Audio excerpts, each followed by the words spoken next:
que Dieu te révèle quelque chose par rapport à quelqu'un de mort, il m'est arrivé, mais depuis plusieurs années, ce qui m'est arrivé, c'est que Christ était décédé. Elle était décédée ici, après je suis allé à l'étranger, et elle est apparue dans ma chambre, ok, pour me donner les causes et la source de sa mort. Mais c'est la seule fois où j'ai vu un esprit de mort, en fait, un esprit de défunt apparaître.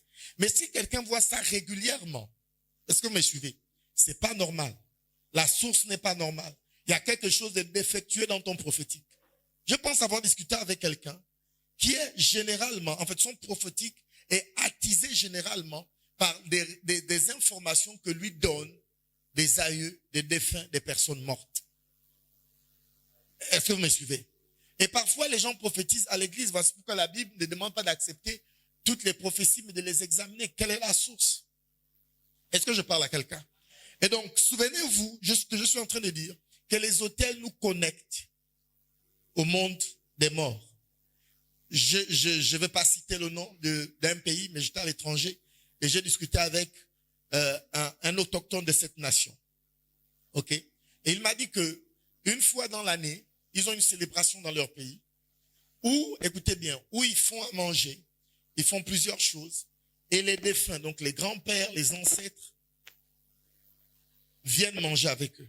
Et je lui ai posé la question, ça se passe comment physiquement? Elle dit oui, on ferme la maison et les grands-pères, les aïeux, les personnes qui sont mortes, qui étaient plus âgées que nous, ok, sortent des chambres, mangent avec nous, nous bénissent et repartent dans les chambres et disparaissent.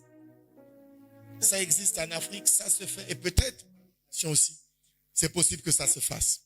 Est-ce que vous me suivez? Point numéro 2. Les autels sont des points de contact entre les esprits puissants et les hommes. Est-ce que vous me suivez? Et un autre ange qui avait autorité sur le feu sortit de l'autel et s'adressa d'une voix forte à celui qui avait la faucille tranchante, disant, lance ta faucille tranchante et vendage les grappes de la vigne de la terre, car les raisins de la terre sont mûrs. Apocalypse 14, verset 18. Amen. On dit que cet ange avait l'autorité sur le feu. Ok? Et il sortit de l'autel. Ça veut dire qu'à côté des esprits des morts, ok, les autels cachent en eux, ou bien en elles, ok, en eux, cachent en eux des esprits méchants. Ou bien soit avec les morts. Et quand je dis les morts, c'est pas des morts saints, ceux qui sont morts et qui ont été dans la sorcellerie. Et avec les esprits méchants qui continuent d'explorer. Est-ce que vous me suivez? Et voici, c'est la première chose qui m'a intrigué. Et ça se fait chez les féticheurs. J'ai jamais été, mais je sais que ça se fait chez les féticheurs. On demande les ombres, etc. Bref. Ça m'a intrigué. Est-ce que vous me suivez? L'invocation, le fait de faire des déclarations dans la forêt, ça aussi, ça m'a intrigué. Et voici qu'il y a une autre étape où c'est lui qui doit se faire circoncis.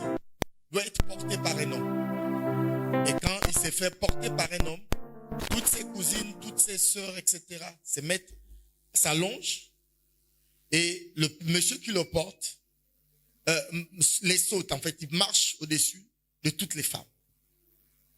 Est-ce que vous me suivez? Il marche au-dessus de toutes les femmes. Et pendant qu'il marche au-dessus de toutes les femmes, il y a une trompette qui est soufflée. Cette trompette qui est soufflée exige que toutes les personnes qui entendent se mettent à genoux. Ça aussi, ça m'a intrigué. Est-ce que je parle à quelqu'un? L'autre chose qui m'a intrigué, c'est que pendant qu'ils sont dans la semaine de la circoncision, écoutez bien, pendant qu'ils sont dans cette semaine, les candidats n'ont pas le droit de se présenter le jour. Ça veut dire que si dans la journée, ils doivent se déplacer derrière les maisons, de telle sorte que personne ne les voit. Maintenant, ils retrouvent leur liberté dans la nuit. Ils ont le droit de marcher dans le village pendant seulement la nuit. Tout ça, ce sont des pactes. Ce sont des choses qui ont de l'impact sur notre vie. Est-ce que vous me suivez? La dernière étape qui m'a choqué, je n'ai pas envie de parler des autres étapes, mais l'autre étape, c'est le fait que les cousines, les sœurs et parfois les tantes, à part ta mère, se mettent nues devant toi. Ça se passe au Gabon. Se mettre nues devant toi et il y a une qui vient pour comme te mastiquer, te masturber. Et selon cette tradition, ils disent que si tu t'es mal en érection, c'est que tu as le vampire. Mais plein de choses, vous savez, la Bible interdit l'inceste. Et l'inceste, c'est pas seulement dans l'acte. Est-ce que vous me suivez? On doit se poser la question, les ongles vont où? Les cheveux vont où? Est-ce que vous me suivez? Et ça, moi, j'ai assisté à cette étape, j'ai vu. Il y a une étape où les vieux du village viennent prononcer des paroles sur vous. Pendant que vous allez vous faire circoncire avant, soit avant la circoncision, soit après, il y a les vieux du village qui viennent. Les vieux, tu sais pas qui ils sont. Et ils viennent, ils prononcent des choses sur toi. Ce que j'aimerais simplement vous dire, c'est que derrière les autels, il y a des grands esprits. Et donc, quand il y a un autel qui a été bâti dans ta famille, amen, l'autel peut parler contre toi. L'autel peut venir te condamner. Que voici ce que j'ai demandé dans cette famille. Personne ne doit dépasser cet âge. Personne ne doit arriver à ce niveau. Mais on constate que celui-là, ça ne va pas. Détruisons-le. J'ai appris l'histoire d'une sœur qui est décédée le jour de son mariage. Et dans cette famille, écoutez-moi bien, dans cette famille, les gens ne se marient pas. Bien, les gens ne se mariaient pas. Écoutez-moi bien. Voici que elle a fait le mariage à la coutume, elle a fait le mariage à l'état civil et c'était la soirée. Et donc, pendant qu'elle était dans la chambre d'hôtel, en tout cas, elle était dans un endroit avant d'aller à la soirée, elle a demandé à son nouveau mari d'aller avant elle. Elle se sentait un peu fatiguée. Ok, elle devait le suivre. Il est parti, il a reçu les invités, il a attendu, etc. Il remarque qu'une heure passe. On est en train d'aller vers la deuxième heure. Il repart dans l'hôtel. Il la trouve morte. Elle est morte le jour de son mariage. Amen. Et je peux vous raconter plein d'histoires comme ça. L'une des histoires que je raconte souvent, c'est l'histoire de cette jeune fille qui avait une balafre, une cicatrice sur son front. Est-ce que vous êtes prêts pour l'histoire? Amen. Et donc, cette jeune fille, lorsque j'ai fait la cure d'âme, la délivrance à cette jeune fille, je lui ai posé la question, tu as eu la balafre, cette cicatrice sort d'où? La première chose qu'elle va me dire, pasteur, écoute, chaque nuit, mon arrière-grand-mère apparaît dans ma chambre. J'ai dit physiquement ou bien dans les rêves. Elle m'a dit physiquement. Elle m'a dit au début, elle avait peur, mais avec le temps, elle s'est habituée à cette présence dans sa chambre. Elle dit que la cicatrice est venue comme pendant un rêve. Et donc, elle a fait un rêve où cette dernière, donc l'arrière-grand-mère, l'a accrochée sur une croix et l'a griffée au front. Pendant qu'elle a crié dans le rêve, ok, elle s'est réveillée en sursaut, elle saignait physiquement. Elle saignait dans la réalité. Amen. Le jour où nous avons prié pour elle, pour faire la délivrance, écoutez-moi bien, le jour où on a prié, l'arrière-grand-mère est décédée. Le même jour, à la même heure. On avait compris qu'elle tirait sa force, elle tirait sa vitalité de la vie de cette jeune fille.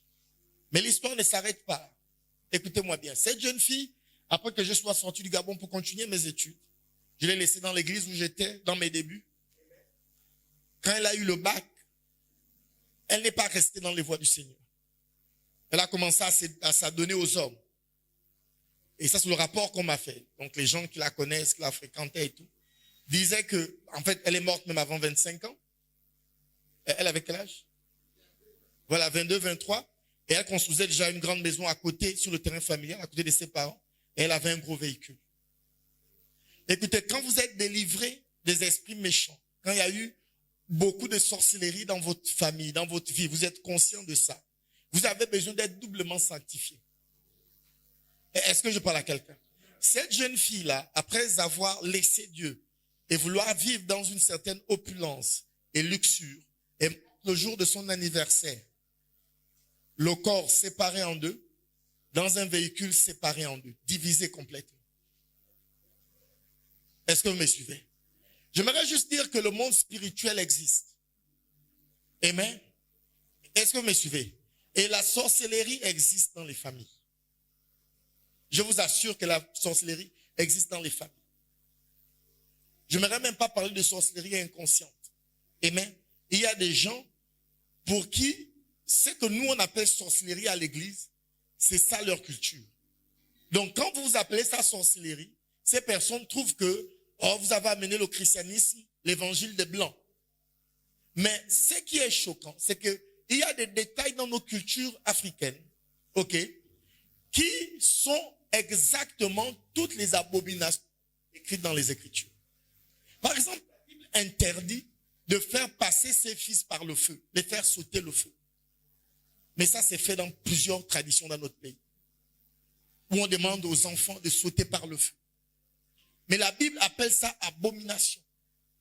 Il y a ce que j'ai appelé dimanche dernier ici, la spiritualité interdite. Amen. Qu'est-ce que j'entends par spiritualité interdite? La spiritualité interdite met en lumière le fait que, à part en Christ, il y a une forme de spiritualité qui existe. Jésus n'est pas la porte de toutes les spiritualités. Il est la porte de la spiritualité qui nous amène vers le vrai Dieu. Mais il y a d'autres portes qui existent, qui peuvent vous introduire dans une spiritualité qui n'a rien à voir avec Dieu. Voici pourquoi beaucoup de fausses religions naissent après des révélations.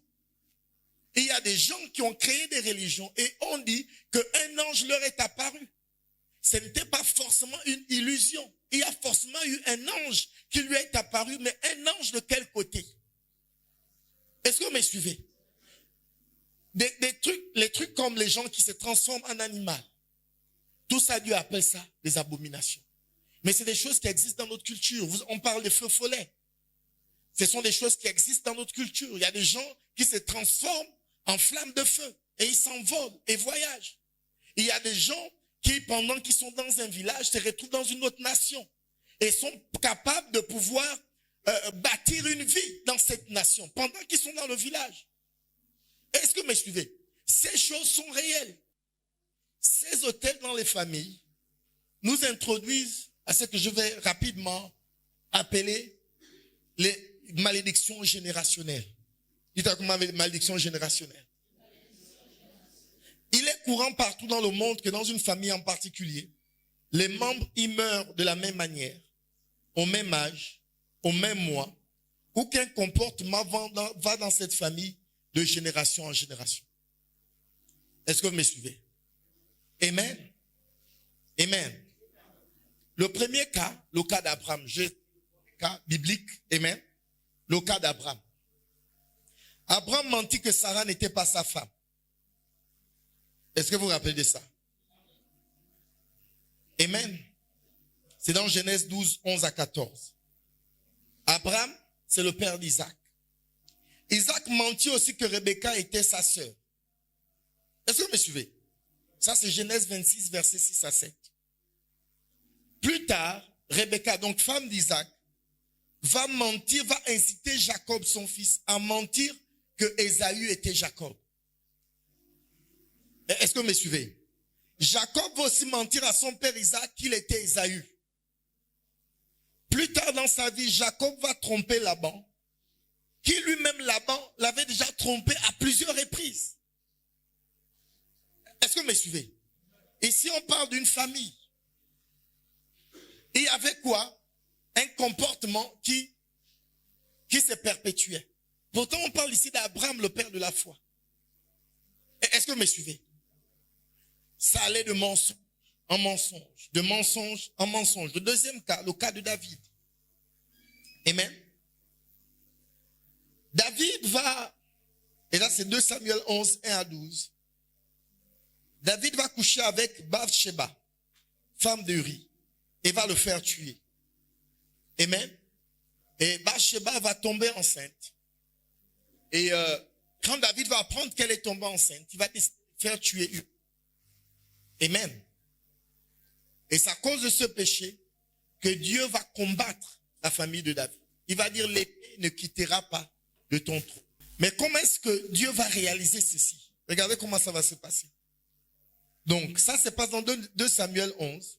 Mais 2 Samuel 13 nous enseigne, amen, David avait un fils qui s'appelait Amnon. Et Amnon va tomber amoureux, follement amoureux, de sa sœur, Tamar. Amen. Vous allez lire toute l'histoire à la maison de Samuel 13, 1 à 22.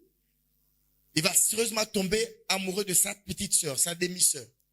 Il n'avait pas la même mère, mais c'était sa sœur, ils avaient le même père David. Et donc un jour, il va faire comme si il est tombé malade. Il va demander à sa sœur de venir. Plus tard, il va chasser le serviteur et va violer sa sœur. Est-ce que vous me suivez? Ce péché vient d'où? Vient du meurtre de son père sur Uri. Et j'aimerais ouvrir une porte par rapport à l'inceste. Ok? Écoutez, arrêtez de prendre le rapport sexuel. Les Européens vont essayer de vous faire croire que le rapport sexuel n'a qu'une dimension corporelle. Mais le rapport sexuel a une dimension spirituelle. Il y a des gens qui ont détruit leur vie à cause d'un rapport sexuel. Et je parle de détruire leur vie spirituellement. Est-ce que vous me suivez? Amen. Amen. Et donc il va violer sa sœur. Ta cousine, c'est ta sœur. Est-ce que vous me suivez? Si vous êtes des parents différents, si vos parents se sont mariés, tu dois considérer que la fille de ton beau-père ou bien la fille de ta belle-mère, c'est ta sœur. Et vous savez, il y a plusieurs chapitres comme ça dans les Écritures où on parle de l'inceste. On parle du père qui ne doit pas coucher avec la femme de son fils. On parle du frère qui ne doit pas coucher avec la femme de son frère. Mais tout ça, vous vous souvenez, la tradition africaine encourage ça. Si je meurs, ma femme appartient, c'est le diable. Il y a quelque chose avec la nudité qui est spirituel. Est-ce que vous me suivez? Il y a quelque chose avec la nudité qui est spirituelle. Dieu ne permet pas que tout le monde puisse voir la nudité d'une même femme. Est-ce que vous me suivez? Donc, ces histoires de 2021 où chacun veut s'envoler, chacun veut faire l'amour avec n'importe qui, vous vous croisez dans la boîte de nuit, allez, c'est un coup pour un soir, tout ça, ce sont des pratiques démoniaques qui vont vous lier plus tard. Est-ce que je parle à quelqu'un? Et donc, David va introduire l'impudicité dans sa famille. Dernier exemple, le fou de Gad. Combien se rappelle du fou de Gad? Amen. Genèse 49, 19. Et c'est Jacob qui est en train de bénir ses fils. Et là, il est en train de bénir Gad. Et voici ce qu'il dit. Gad, agressé par une troupe, l'assaillira, et c'est sa troupe à lui qui poursuivra la troupe adverse. Des milliers d'années plus tard, amen, la parole de Jacob s'accomplit sur un descendant de Gad. Et ce descendant de Gad est fou. Et là, on va dans Luc 8, 26 à 39. Amen. C'est le fou de Gad. Ce fou de Gad est attaqué parce que le mot qui est traduit dans l'Ancien Testament en hébreu, ok, troupe armée, c'est le même mot en grec qui est traduit par légion. Est-ce que vous me suivez? Et donc, lorsque Jacob dit que Gad sera agressé, attaqué par une troupe armée, amen, il est en train de dire, s'il fallait traduire ça en grec, il sera attaqué par légion. Mais ça ne se fait pas sur son fils Gad, ça se fait sur un descendant. Et ça se passe des milliers d'années après. Au point où c'est Jésus qui doit venir délivrer cet enfant de Gad. Et vous savez ce qui s'est passé après? L'histoire théologique enseigne que le fou de Gad est le premier à avoir construit ou bien bâti des méga églises. Est-ce que vous me suivez? Est-ce que je parle à quelqu'un? Derrière une malédiction se trouvent des grands succès. Se trouvent des grands triomphes. Et je déclare et je décrète dans le nom de Jésus que tu rentreras en possession, amen, de ce qui t'appartient. Est-ce que quelqu'un peut dire amen? Vous devriez vous battre, amen, à être béni. Pour ceux qui pensent que, et c'est l'exemple qu'on prend, Galates 3, je pense verset 14, Christ, ok, c'est fait, malédiction, enfin que nous soyons bénédiction, et il nous a délivrés de la malédiction de la loi. La Bible enseigne bien, et si vous êtes méticuleux dans le mot, il ne s'agit pas de toutes les malédictions, il s'agit des malédictions de la loi. Maintenant, nous, le peuple païen, on n'a jamais été soumis à la loi. Donc ce verset ne nous concerne pas. Il s'agit ici des Juifs. Ou bien c'est pas écrit dans vos Bibles, la malédiction de la loi. Pourquoi c'est précisé? Maintenant, vous avez d'autres malédictions qui n'ont rien à voir avec la loi.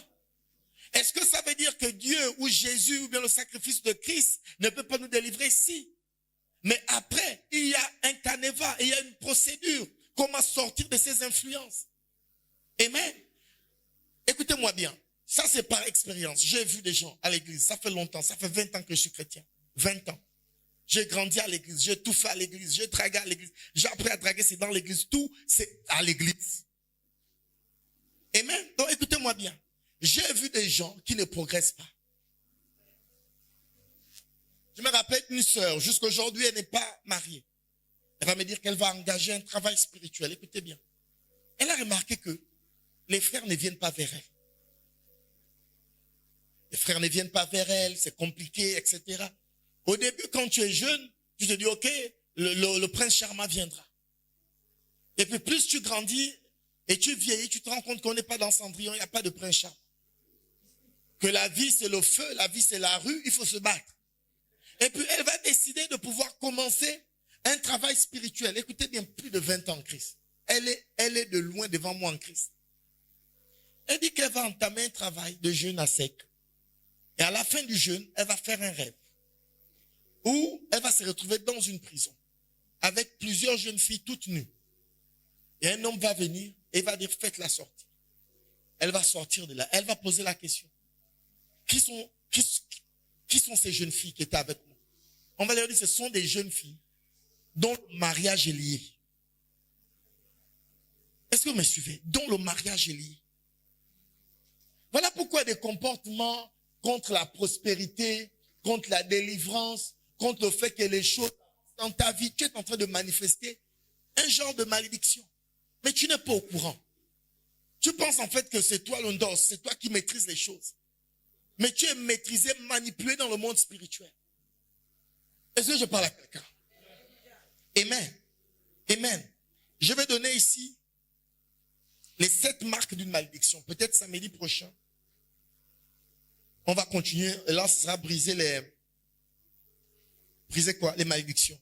Mais je vais vous donner 7 marques d'une malédiction. Première marque. Je ne suis pas en train de dire que s'il y a ça dans ta famille, il y a forcément une malédiction. Est-ce que vous me suivez? Mais la Bible nous demande de discerner.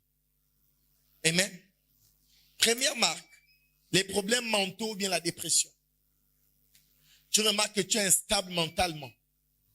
Parfois, c'est un signe qu'il y a une malédiction dans ta famille. Vous avez vu déjà des gens comme ça? Ok? Qui sont parfois bipolaires. Aujourd'hui, ils sont bien. Demain, ils pètent les plombs. On m'a parlé, bon, ça j'ai vécu quelque part avec quelqu'un, écoutez-moi bien, on a vécu, on est en joie, etc. Le lendemain, la personne ne nous adresse plus la parole. Et ça peut durer des semaines. Et à un moment donné, vous commencez à vous poser des questions. Qu'est-ce que j'ai fait? Qu'est-ce que j'ai dit? La vérité, c'est que vous n'avez rien dit. Cette personne est instable mentalement. C'est une forme de malédiction qui existe dans ses gènes, dans sa famille. Et si vous épousez quelqu'un comme ça, c'est soit vous la délivrez avant, c'est soit vous assumez la malédiction. Donc parfois votre femme va vous sourire, parfois elle va se réveiller, quand tu as dit bonjour, elle va te dire ne me dis pas bonjour. Et puis tu ne sais pas à quel moment elle s'est énervée et pourquoi elle s'est énervée. Est-ce que je parle à quelqu'un? Deuxième marque de malédiction, ce sont les maladies chroniques répétitives. L'objectif de l'enseignement, ce n'est pas de rendre les gens dépressifs. Vous connaîtrez la vérité. Amen. Troisième point, les destructions de mariage. Vous avez du mal à vous marier. Ça, c'est ce que j'ai vu. Je prêchais quelque part. Et par la grâce de Dieu, Dieu a ouvert mes yeux. Et j'ai vu une sœur. En fait, je lui demande de venir. Je m'apprêtais à prier pour elle. Et j'ai vu un esprit qui combat son mariage. Et c'est ce que je lui ai dit. Et quand je lui ai dit, elle éclatait en sanglots. Elle a commencé à pleurer. Je lui ai dit, tu pleures pourquoi? C'était jusqu'à un mariage. Elle a dit non. Ce que tu viens de dire est aussi arrivé à mes sœurs. Et celui qui devait m'épouser a désisté une semaine avant le mariage. Est-ce que vous me suivez? Et donc, parfois, quand les hôtels sont bâtis, par exemple chez les femmes, à ce qu'on appelle voilà, ma carte. Ah, bref. Ces personnes, écoutez-moi bien, ces personnes, j'ai rencontré, ces personnes, généralement, ne peuvent pas se marier. Avant, je pensais que c'était des histoires. Mais c'est des personnes qui existent. Là, je parle de la culture femme. Ça existe forcément dans d'autres familles. Ils ont, dans d'autres ethnies. Et ils ont leur manière d'appeler ça. Ok? Mais dans la culture femme, il y a des filles ok, qui sont là pour apporter l'argent. Leurs relations ne marcheront jamais. Dès que vous parlez mariage, la relation s'est détruite. Elle peut vivre avec vous pendant le concubinage, faire tout ce que vous voulez, même faire des enfants. Mais dès qu'on aborde la question mariage, vous allez rompre. Et c'est aussi une forme de malédiction. Est-ce que je parle à quelqu'un? Tous ces enseignements doivent nous enseigner sur notre responsabilité à ne pas vivre seulement pour nous-mêmes, mais à vivre aussi pour les générations futures. Est-ce que je parle à quelqu'un? La prochaine fois que tu auras envie d'avoir un rapport sexuel hors mariage, tu dois te rappeler que ça peut engager ta progéniture. Que tu peux leur communiquer quelque chose qu'ils n'ont pas demandé. Est-ce que je parle à l'église? Amen. Quatrième, sommes au quatrième, bien au cinquième. Le problème éternel d'argent. C'est possible que quand tu es jeune et que tu te battes, on ne va pas demander à un jeune qui est universitaire d'avoir tout l'argent du monde. Ou bien un élève. Mais si vous avez déjà atteint un certain âge, ok, et votre situation financière ne s'améliore pas, il y a un problème. Est-ce que je parle à quelqu'un? Il y a un problème. Une fois, je prêchais à quelque part. Il y avait une dame. Et Dieu a ouvert mes yeux spirituels. Et j'ai vu, en fait, ce que j'ai vu spirituellement, c'est qu'à chaque fois qu'elle avait de l'argent et qu'elle mettait dans sa poche, l'argent disparaissait. Est-ce que vous me suivez? Je lui ai posé des questions. Elle m'a confirmé. Elle a dit qu'elle peut avoir plusieurs montants ou bien un grand montant. Mais l'argent ne va pas durer. Ça ne peut pas faire 2 jours. Même si c'est 1 million, ça va disparaître. Et même spirituellement. Et donc, la pauvreté, à part le côté où tu es paresseux, ok, parfois c'est une malédiction. Parce que moi, j'ai rencontré des gens qui travaillent dur. Ils travaillent dur dans les entreprises, mais ils ne sont jamais promus. Ils sont parfois les premiers à arriver à l'heure, mais ils ne sont jamais promus. Ça veut dire que dès qu'on pense à une promotion, on les oublie. Parfois même, ils ont remis le dossier disparaît. Parfois, tu penses que c'est quelqu'un dans la boîte qui ne t'aime pas. Non, il y a des esprits méchants qui sont en train de te combattre. Et tu dois être à même de pouvoir discerner. Est-ce que quelqu'un peut dire amen? Amen. L'autre point, être toujours victime des accidents. Ok? Les accidents, on ne les prévoit pas. Mais il y a des gens qui ont déjà dépassé la marge normale d'avoir des accidents. Il va couper la viande, il se blesse. Il essaie une nouvelle chaussure, il se fout la cheville. C'est comme s'il portait la poisse. Il commence à conduire un véhicule. Il a fait l'accident. Est-ce que vous me suivez? Et il y a des gens comme ça. Et j'ai croisé plusieurs sœurs comme ça. Qui parfois, dès que vous rentrez dans la relation, ok, elle va te dire, tu sais, je suis beaucoup maladroite. Ça, on m'a dit ça. Quand je me suis mis dans une relation, elle m'a dit, tu sais, n'écris pas souvent sur moi. Parce que je suis beaucoup maladroite, je casse les choses. Donc, quand la personne te dit ça, je ne vais pas parler de ma femme. Tout ça là, c'est pas ma femme. Ok, écoutez-moi bien. Et donc, quand la personne te dit ça, au début, je te dis, ah, ok, les assiettes, c'est possible. Et puis un jour, elle fait la vaisselle devant toi. Elle casse. Je dis, ok, elle avait déjà prévenu. Deuxième fois, elle casse à nouveau. Troisième fois, et puis les choses se cassent. En fait, dès que les choses sont entre ses mains, c'est comme s'il y a quelque chose qui fait en sorte que ces choses se détruisent. Amen. Et il y a des gens comme ça. C'est des gens qui portent. On peut prendre le cas de Jonas, qui essayait de fuir Dieu et qui est devenu une source de poisse et de malédiction pour les gens qui le côtoyaient. Et comme Satan est imitateur, il y a des gens aussi comme ça. Voici pourquoi il y a des bains chez les féticheurs, etc. Il y a des bains. Il y a des gens qui vont pour faire des bains spirituels. Ou bien vous n'êtes pas au courant. Pour enlever les malchances, pour enlever la poisse. Parce que parfois ces personnes réalisent que dès Ils sont précurseurs de quelque chose. Ils essaient de faire quelque chose. Malgré leur qualification, les choses n'avancent pas. Est-ce que vous me suivez?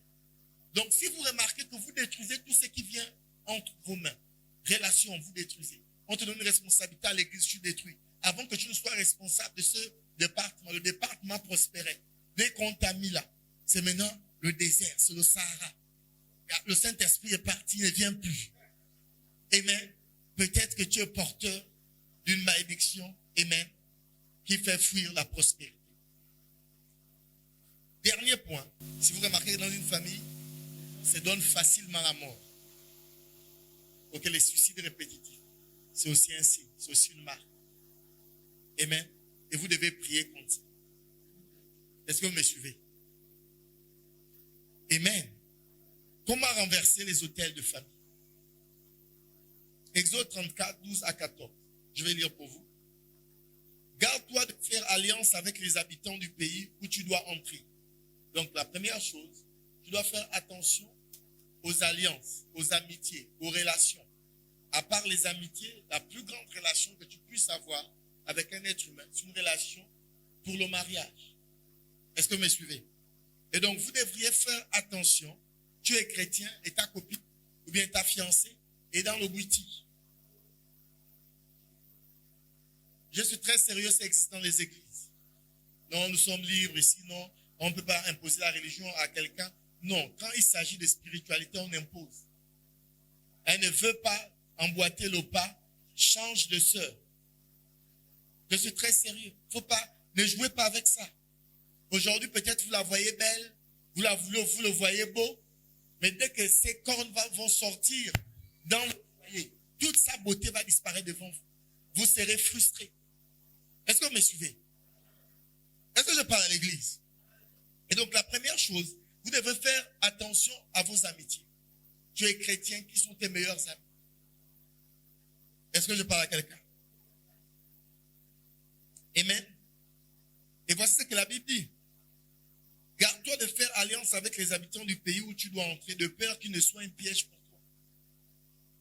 Il y a des relations qui ne sont pas des portes, mais qui sont des pièges. Est-ce que je parle à quelqu'un? Imagine que tu es une jeune sœur zélée à l'église. On te voit ici à Ecclésia. On sent que tu as un avenir glorieux avec le Seigneur. Et puis depuis que tu es dans la relation, tu es maintenant ouverte à l'impudicité, à la fornication, etc.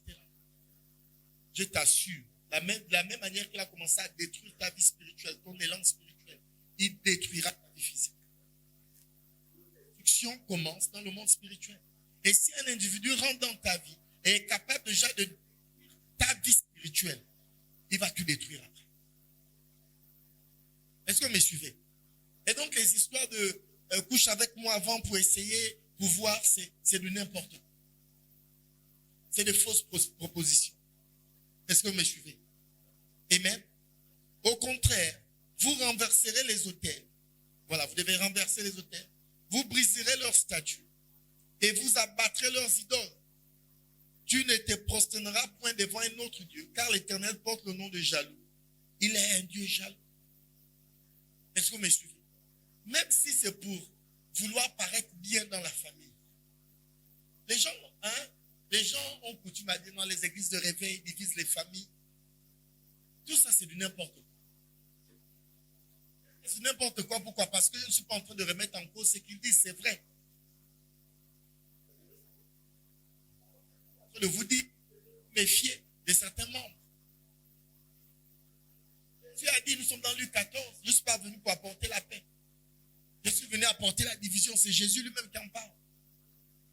Si ta belle-mère est une sorcière, ne fais pas d'elle ta meilleure amie. Mais c'est pas pourquoi vous pensez que la vie c'est le jeu.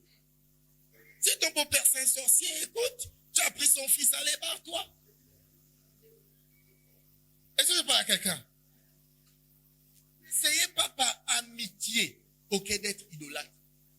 Par exemple, dans votre famille, il y a eu un décès. Est-ce que vous me suivez? Et puis on va vous dire que dans notre famille, il faut faire des incantations, ou bien il faut faire un rituel, enlève ton corps. La Bible dit que Dieu s'appelle un Dieu jaloux. On ne doit pas se prosterner devant d'autres dieux. Si les gens ne respectent pas ton Dieu, ils ne te respectent pas. Est-ce que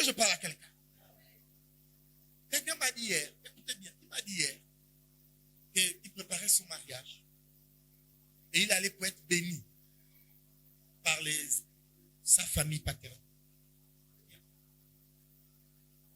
Et donc, il amène le vin pour des... On appelle ça comment? On va l'appeler civilité, etc. Donc, l'aîné de la famille paternelle se lève et dit, je vais te bénir.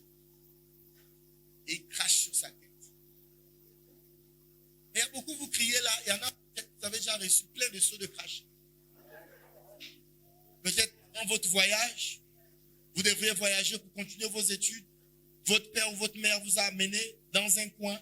Ils vous ont craché dessus. Vous ne devrez pas accepter ça. Est-ce que vous me suivez? Vous ne faut même pas accepter. Il crache sur toi, tu craches sur lui. J'annule ça devant lui. J'annule. Si tu es un genre de fion, c'est les crachats, garde ça. Mais écoutez, peut-être qu'aujourd'hui j'en parle et vous riez. Vous allez vous marier. Vous ne pouvez pas savoir la pression que votre famille va exercer sur vous pour que vous soyez traditionnellement correct. Vous ne savez pas. Là, vous riez, vous n'allez pas. Ils vont vous attacher le jour du mariage. Si vous n'êtes pas fort, si vous n'avez pas de principes, les gens vont vous imposer des choses. Ils vont vous demander d'honorer des calebasses, d'honorer des ceci, d'honorer ça. Si tu ne fais pas ça, tu n'auras pas d'enfant dans ton foyer. Ma soeur m'a dit dernièrement, elle a perdu son père et tout. Et comme dans leur famille, ce sont des belles femmes. Écoutez bien ce que l'un des oncles, dans sa grande sagesse, a voulu faire. Il dit, on va vous laver publiquement devant tout le monde. Des grandes femmes, hein, deux sont mariées parmi elles, on va les laver. J'ai dit, quoi? Il vous a vu tellement belle, il a dit, ça tombe bien. C'est quelle bénédiction d'exposer sa nudité devant une grande foule. Ça aussi, on met dans le compte de la tradition. Que Dieu nous en garde. Vous ne dites pas Amen. Bientôt, on va prier. Amen. Deutéronome 12, verset 3. Vous renverserez leurs autels, vous briserez leurs statues, vous brûlerez au feu leurs idoles, vous abattrez les images taillées de leurs dieux, et vous ferez disparaître leur nom de ces lieux-là. Ça veut dire que vous allez les tuer. C'est ce que ça veut dire. Vous savez, dans l'Ancien Testament, je n'ai jamais compris pourquoi Dieu, qui est aimant, demandait toujours à Moïse, à Josué, de tuer même les femmes et les hommes. J'avais compris pourquoi il fallait tuer les combattants. Ils devaient se rebeller, etc. Mais Dieu allait juste dans certaines villes qui étaient vouées à l'interdit, il dit, personne ne doit rester devant, même les bébés. Amen. C'est parce que la sémence, cette sémence qui existe peut causer des problèmes. Est-ce que vous me suivez? Vous devriez aujourd'hui, j'ai dit à mon épouse dernièrement que il ne faudrait pas que l'on vive en Afrique comme si on était en Europe. On a nos réalités ici. Et ne pensez pas que les réalités qu'on a ici n'existent pas dans d'autres continents. Sauf qu'eux, ils ont choisi de faire semblant que ces choses n'existent pas. Sinon, pourquoi les sectes existent en Europe? Ne pensez pas que les sectes, c'est pour faire les cours de philosophie et de géographie. C'est l'idolâtrie, c'est des invocations, c'est des incantations. Et puis, ces mêmes personnes qui font les incantations, lorsqu'ils viennent au journal télévisé, non, nous sommes raisonnables ici, non, la science dit, etc. C'est du n'importe quoi. Et vous aussi, puisque les Noirs veulent être plus intelligents que les Blancs. Nous aussi, non, c'est quoi les Juifs? Les Blancs ont amené la Bible et tout. Non, nous sommes des Africains, nous sommes quoi, etc. Et puis, l'Église est là. Et il y a des chrétiens jusqu'aujourd'hui qui sont des chrétiens hybrides. Ils sont là à l'Église, mais se retrouvent dans les temples. Ils voyagent pendant les vacances pour aller faire des rituels. Mais vous devriez prendre une décision. Vous devriez mettre un frein à toutes ces choses. C'est soit vous continuez avec ces malédictions, c'est soit aujourd'hui vous décidez de mettre fin. Je vais conclure avec ceci. On va prier. Ce sera beaucoup de déclarations. Après, on va se séparer. Écoutez-moi bien. Est-ce que vous savez que le peuple d'Israël, amen, commence avec Jacob, qui est devenu Israël. Et donc, ses fils, les 12, ont formé après la nation d'Israël. Pourtant, Jacob avait un père, Isaac. Nous sommes d'accord? La question qu'on doit se poser, c'est celle-là. Pourquoi est-ce que vous me suivez? On estime que La nation Israël commence par Jacob et non pas par Isaac ou Abraham. Est-il possible qu'il y a des choses que Dieu voulait d'abord régler? Pourquoi il a dû commencer par Isaac, non par Jacob? Pourquoi pas les autres? Ce que je suis en train d'essayer de vous dire, il est vrai que vous avez eu des ancêtres. Il est vrai que vous avez eu des aïeuls, plein de personnes. Mais parfois, il faut que la famille soit réactualisée.